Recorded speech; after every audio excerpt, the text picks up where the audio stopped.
think she's very bad for our country. All she does is complain, complain, complain. She comes out of a country where they have no government, they have no military, they have no police, they got no nothing. They don't have a country. She comes over here, she tells the United States of America how it should be run. We don't want to hear from her. I don't want to hear from her. There's nothing worse than a person that comes in and does nothing but bitch and comes from a place where she shouldn't be telling us what to do. She shouldn't be telling us.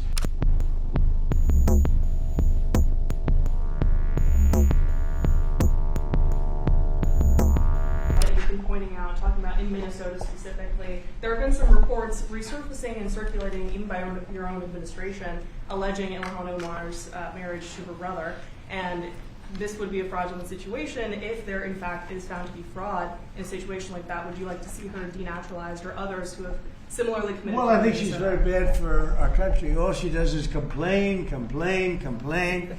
She comes out of a country where they have no government, they have no military, they have no police, they got no nothing. They don't have a country. And they run around killing each other. And then she comes over here, she tells the United States of America how it should be run. We don't want to hear from her. I don't want to hear from her. I don't want to speak for Emma, but I don't think Emma particularly wants to hear. But don't say it because I don't want to get you in trouble, okay? Just be nice and easy, all right? I'll do it for you, but that part I'll do. But I just want to say that Mr. President, there's nothing worse than a person that comes in and does nothing but bitch and comes from a place where she shouldn't be telling us what to do. She shouldn't be telling us, and everybody agrees with me.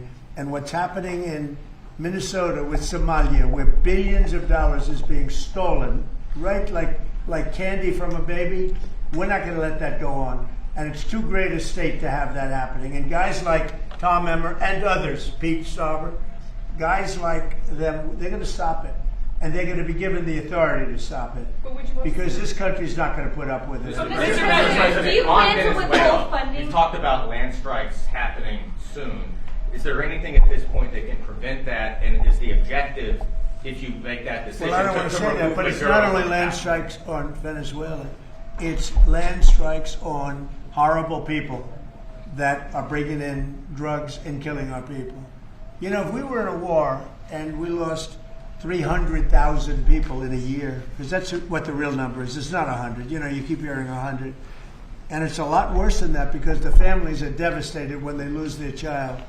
If we were in a war and we lost 200,000 or 300,000, but I think it's more than 300,000, and that's a war that's like a war that would be unparalleled. Nobody's ever seen anything like that, and that's what's happening. So it doesn't necessarily have to be in Venezuela. It's people that are bringing in drugs to our country are targets. At the end of this year, those extended Obamacare subsidies expired. What's your message to those 24 million Americans who will see their insurance premiums go up? Don't make it sound so bad because, you know, obviously you're a sycophant for Democrats. You're obviously a provider of bad news for Republicans. Let me just say something. The Republicans, I think I can speak for Tom and most other people. I think what most Republicans want to see is what I want to see. And I leave it to them, and hopefully they're going to put great legislation on this desk right here. We want to see all of the money that's been squandered and given to insurance companies because Obamacare is horrible health insurance. It's far too expensive, and it always has been. But what it really is a way of making insurance companies rich.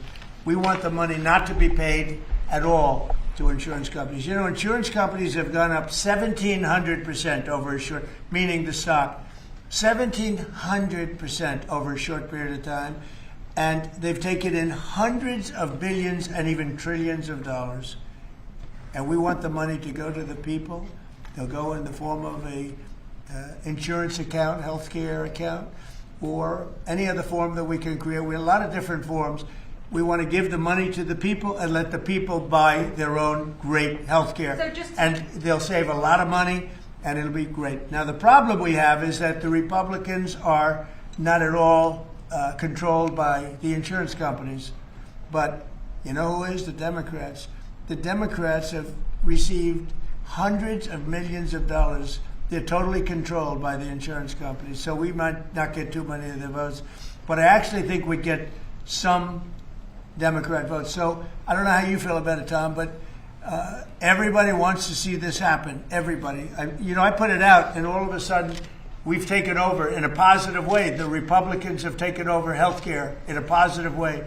I want to see the billions of dollars go to the people, not to the insurance companies. And I want to see the people go out and buy themselves great health care. Much better health care at very little cost. That's what I want. And it's so simple. Thank you. A follow-up on that. Many congressional Republicans have said they won't vote for an Obamacare extension deal if it includes funding for abortion. Would you assure those Republicans that you will not propose? Well, we're going to look into it. We're going to look into a lot of things. That's one of many factors. But what we do want to see is we want to see the money go to the people, not to the insurance. Mr. President. No, wait. You have to be nice and easy. Nice and easy. She's very aggressive. Okay, please. Thanks, Mr. President. Can you tell us how this free economic zone would work in the Donbas and land that the Russians took by force? Well, I don't want to do that now. It's a very complex situation, but it would work, and a lot of people want to see it work. And all I want to do is I want to stop the death of 25,000 people a month. Go ahead. Thank you, Mr. President. There were new Epstein photos released today showing you and also Bill Clinton, Steve Bannon. What were your reaction to those new photos that were released? Well, I haven't seen it, but I mean, everybody knew this man. He was all over Palm Beach. He has photos with everybody. I mean, almost there are hundreds and hundreds of people that have photos with him. So that's no big deal. I know nothing about it. How big a role do you want to personally play in the decision by the Fed on interest rates? Well, I've made a lot of money. I've been very successful, and I think my role should be at least that of a recommending. They don't have to follow what I say, but we're going to be choosing a new Fed person in the pretty near future. But they went out, they went out with 71 different people, all economists and Trump. I was 71. And of the 71 people, I got it right, and one other person, I think from the Wharton School of Finance, my alma mater, got it right. There were two people that got it right out of 7, but I was one of them. So I think I certainly should have a role in talking to whoever the head of the Fed is, or the Fed. I don't think that, in the old days it used to happen. Nowadays it's sort of, they think it shouldn't happen. But I've done great. I've made a lot of money. I've been very successful. I think my voice should be heard. But I'm not going to make the decision based on that. I'll be making a decision over the next few weeks. Thank you all.